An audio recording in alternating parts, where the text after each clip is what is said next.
কিছু দিনে জ্ঞান উপজিলে পাঠ পড়ি পাড়ার মৎস্য হচ্ছে এবার ডিগ্রি সব সব স্কুল মানে পেরিয়ে গেলাম, কলেজ শেষ, সমস্ত পড়া কমপ্লিট। এইবার কি হলো?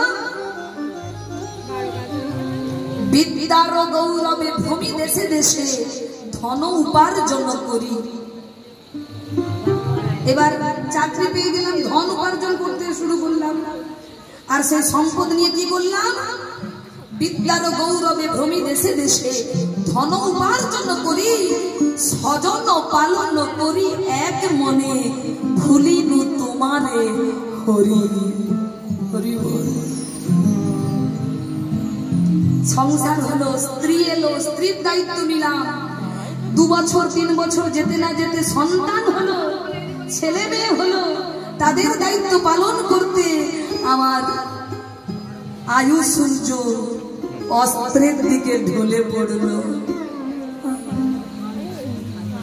এতদিন মেতে রইলাম, এইবার কি হবে দেখুন। ভক্তি বিনোদ ঠাকুর লিখলেন, বার্ধক্যে এখন ভকতি বিনোদ কাঁদিয়া কাতরতি, না ভজিয়া তোরে বিনোদ বৃথা গেল, এখন কি হবে মোর গতি, নিতাই গৌর হরি হরি বল। বার্ধক্যে আবার মনে পড়লো তোমার কথা, আর সারাটা বেলা আমি অন্য কর্মে ব্যস্ত রইলাম তোমায় ভুলে। বলে শোনো, সব কিছু করো, বাবা হয়েছো বাবার দায়িত্ব পালন করবে, মা হয়েছো মায়ের দায়িত্ব